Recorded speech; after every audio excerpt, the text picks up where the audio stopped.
आप सभी का स्वागत है मिस्टर न्यूज टीवी में। और इस वक्त हम पूरे हिंदुस्तान में जिस तरह से चुनावी सरगर्मियां काफी तेज है, इसी को लेकर के हम अलग अलग लोकसभा और जिले के साथ हम इस वक्त मौजूद हैं इस लाइव सेशन में कि क्या कुछ लोकसभा में चल रहा है और किस तरह से इस चुनाव को देखते हैं। हमारे साथ मौजूद हैं अली अहमद 24 न्यूज हक की आवाज से, जो कि हैदराबाद तेलंगाना में रहते हैं और वहाँ के ये पत्रकार हैं, जर्नलिस्ट हैं। और हमारे साथ मौजूद हैं सलाउद्दीन भाई, जो 24 न्यूज की आवाज से वाराणसी से मौजूद हैं, हमारे सेशन में लाइव जुड़े हुए हैं। और नौशाद अहमद, जो नौशाद भाई हैं, ये आग न्यूज से मऊ से जुड़े हुए हैं, घोसी लोकसभा से। तो आइए हम जानने की कोशिश करेंगे कि हर एक लोकसभा में क्या कुछ चल रहा है और किस तरह से आपकी राय है, क्योंकि आप लोग हमेशा लोगों के बीच जाते हैं, लोगों की जन समस्याओं को सुनते हैं और नेताओं से मिलते हैं। नेताओं की जितने भी मुद्दे होते हैं, नेताओं के जितने वादे होते हैं, सभी को आप बखूबी जानते हैं कि किस तरह से क्या कुछ चल रहा है। तो हम आपसे जानने की कोशिश करेंगे कि किस तरह से क्या कुछ आपके लोकसभा में और आपके क्षेत्र में चल रहा है।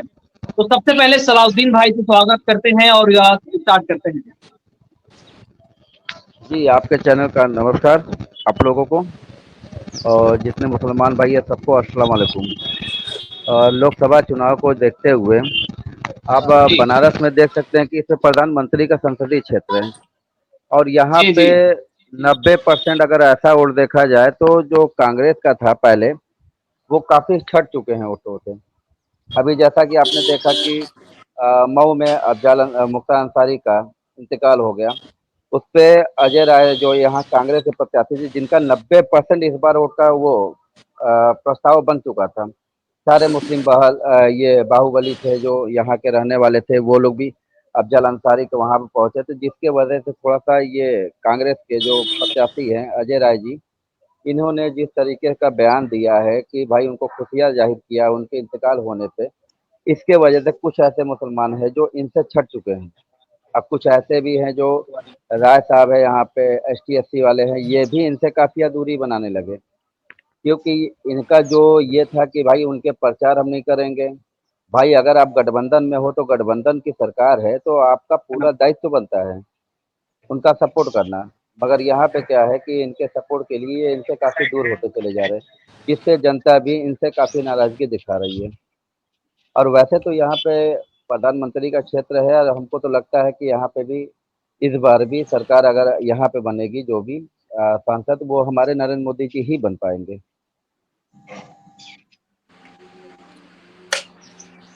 हेलो। हाँ, हेलो। हाँ रेहान, आवाज आ आवाज आ रही? रही है। जी जी आ रही है।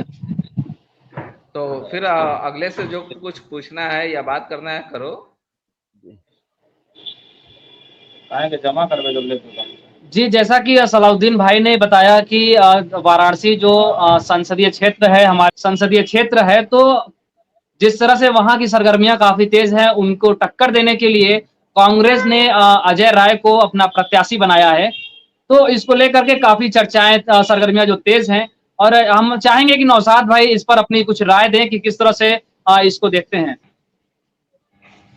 बनारस हो चाहे कहीं भी हो, जहाँ पे वजीर आजम चुनाव लड़ते हैं वहाँ पे चुनाव उमूमन ये माना जाता है कि उनके लिए सभी पार्टियां एक तरीके से विक्ट्री सीट ही रखती हैं।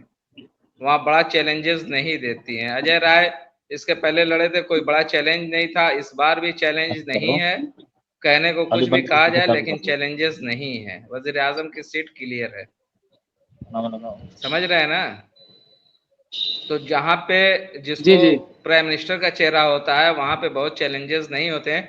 बाय द वे कभी ऐसा होता है जैसे कोई बहुत हवा मुखालिफ हो, जैसे आपको कभी याद होगा कि इमरजेंसी लगी थी, इमरजेंसी के बाद 71 में जो चुनाव हुए थे उसमें इंदिरा गांधी को हार का सामना करना पड़ा था। तो इस तरीके के हालात बहुत कम देखने को मिलते हैं। मगर आपको जी बता दें नौशाद भाई, इस समय एक वाराणसी में मोदी के खिलाफ ये गरिमा सिंह एक किन्नर है, अखिल भारतीय परिषद से, वो भी इस समय सांसदीय का चुनाव लड़ने जा रही है, जिसपे कहीं ना कहीं देखा जाए कि इनका जो ये है क्या नाम है, गुडविल जो है बहुत अच्छा है।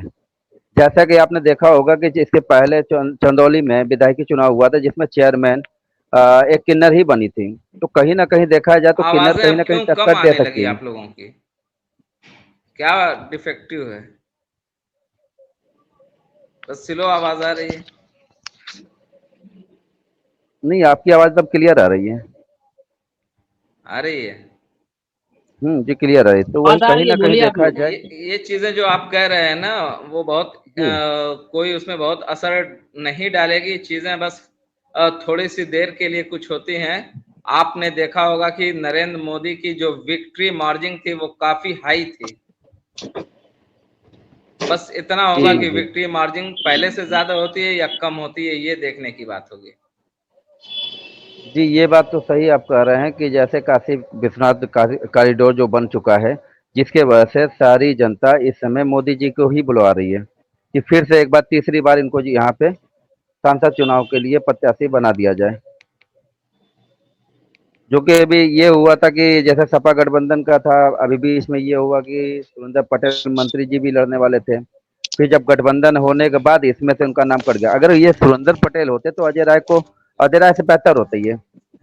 ठीक है, पटेला भी, उसके बाद मुस्लिम बाहुबल, और फिर आपका ST SC जो भी आते हैं लोग इसमें सिविल कास्ट वाले, ये सारे लोग सुरेंद्र पटेल को बहुत ज्यादा लाइक करते हैं। मगर कहीं ना कहीं देखा जाए कि भाई अगर इनकी वोट कटी तो अजय राय, हमें नहीं लगता कि अजय राय इस बार फाइट कर सकेंगे वो। क्योंकि उनकी छवि कहीं ना कहीं झूमिल हो गई है मुख्तार अंसारी के इंतकाल होने के बाद से ही। सलाउद्दीन भाई, हम जानना चाहेंगे कि जो राहुल गांधी की जो न्याय यात्रा जो रैली निकली थी, उसको किस जी तरह से जी देख रहे हैं? जिस तरह से एक माहौल बना हुआ था कि कांग्रेस काफी अच्छा अपना जो रणनीति बना रही है, जिस तरह से पूरे हिंदुस्तान में अपने न्याय यात्रा को निकाल करके, तो उससे क्या कुछ प्रभाव पड़ेगा या फिर इसी तरह रह जाएगा वो? नहीं, प्रभाव तो बहुत अच्छा बन चुका था यहाँ पे। मगर कहीं ना कहीं जी देखा जाए तो उनके पदयात्रा में काफी ज्यादा प्रॉब्लम भी क्रिएट हुआ। जैसा कि पहले तो प्रशासन ने इनको स्कॉट नहीं दिया, एक लोकल थाने को इन्होंने स्कॉट दे दिया। वो लोकल थाना इनका देखा, वो लोकल थाना जी कितना मैनेज करेगा। अब कहीं ना कहीं ये भी देख सकते हैं कि पद यात्रा में जैसे उन्होंने बोला राहुल गांधी ने कि बनारस के जितने भी बेरोजगार लोग हैं वो नशेड़ी हैं। तो लोगों की जी मानसिकता में ये चीज आ गया कि इन्होंने अब यहाँ के जो नवयुवक लड़के हैं इनको इन्होंने नशेड़ी बोला, मगर उनका मकसद कुछ और था कहने का कि जो बेरोजगार है तो वो ऑटोमेटिक कोई ना कोई काम नहीं कर रहा है तो वो नशेड़े के आदि पड़ जाएगा वो। अगर कहीं उसके पास रोजगार होता तो वो पहले तो अपने परिवार को देखता। मगर इस चीजों को जिस तरीके से मोटिवेट करके भाजपा ने चला दिया कि इन्होंने कहा कि बनारस में जितने भी बेरोजगार लड़के हैं ये सारे नशेड़ी हैं, ये नशा के आदी करते हैं। तो नशे का आदी बनाया किसने? ये तो सरकार ने बनाया ना। अगर रोजगार देते तो वो आज क्या नशा करते? वो अपने परिवार में खुशहाल होते। तो कहीं ना कहीं सरकार ने इस तरीके से मोटिवेट कर दिया जिसके वजह से काफी लोग डिस्टर्ब भी हैं। और कुछ लोग ऐसे भी हैं कि जो राहुल गांधी को अब पसंद भी नहीं करते। तो कहीं ना कहीं देखिए, मुद्दे की कांग्रेस की बात तो होनी छवि चाहिए। धीरे धीरे मुद्दे की खत्म हुई। बात यह है कि अभी जी ओवरऑल इंडिया में इलेक्शन किस मुद्दे पे होना चाहिए, इस पे बात हो। जी जी जी जी बिल्कुल, यही टॉपिक है और यही बातें जो हम चाहेंगे कि हम लोग अगर जुड़े हुए हैं तो हम सबसे पहले जो जनता की जो जन समस्याएं हैं उसको लेकर के जनता क्या सोच रही है उस पर हम ज्यादा चर्चा करें तो वो बेहतर होगा। लेकिन क्या कुछ नेताओं की जो रणनीति चलती है उस पर भी चर्चा करना जरूरी है नौशाद भाई। देखिए, लीडरों का जो होता है वो तो उस बात को कहेंगे जिससे उनको सूट करे। लीडर का कहना है, जैसे मान लीजिए कि बीजेपी अगर बात करेगी तो हिंदू मुस्लिम की बात करेगी, बीजेपी को सूट करता है मंदिर मस्जिद की बात करेगी, समझ रहे हैं? जी जी जी बिल्कुल। अली और बजरंग बली की बात करेगी। लेकिन वहीं दूसरी तरफ जो उसके विरोधी हैं, जो उसके मुखालफिन हैं, वो कहेंगे कि नौकरी पे बात होना चाहिए, बुनियादी जो मुद्दे हैं शिक्षा पे बात होना चाहिए, स्वास्थ्य पे बात होना चाहिए, नौकरियां कहाँ है उस पे बात होना चाहिए। आपने वादा किया था कि 15 लाख लोगों के अकाउंट में आएंगे, ब्लैक मनी को हम वापस लाएंगे, उस पर बात होनी चाहिए। लोग कहेंगे इलेक्टोरल बॉन्ड इतना बड़ा करप्शन हुआ है, उस पर क्यों नहीं बात होती?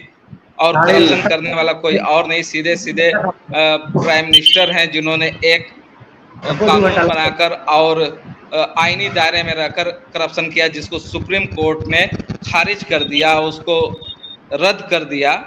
और रोजगार नहीं है, महंगाई आसमान छू रही है, पेट्रोल का जो पेट्रोल और डीजल हैं वो 100 पार हैं, गैस सिलेंडर 400 से बढ़कर 1200 रुपये हो गए। आपने 100 रुपया कम करके इलेक्शन के टाइम पे एक लॉलीपॉप देने की कोशिश की है। तो मेन इश्यूज तो ये हैं, इस पे लोग बात करने की कोशिश कर रहे हैं। लेकिन वहीं बीजेपी, अभी आपने वजीर आजम के जो भाषण सुने हैं, जो उनकी तकरीर सुनी है, उन्होंने उसमें किस तरीके की बातें कही हैं। यहाँ तक कि एक एडवोकेट साहब हैं, वो दिल्ली हाई कोर्ट गए हैं कि उनको 6 साल के लिए बैन कर दिया जाए इलेक्शन लड़ने पे, क्योंकि उन्होंने धर्म और मजहब की बुनियाद पर वोट मांगा है। जी,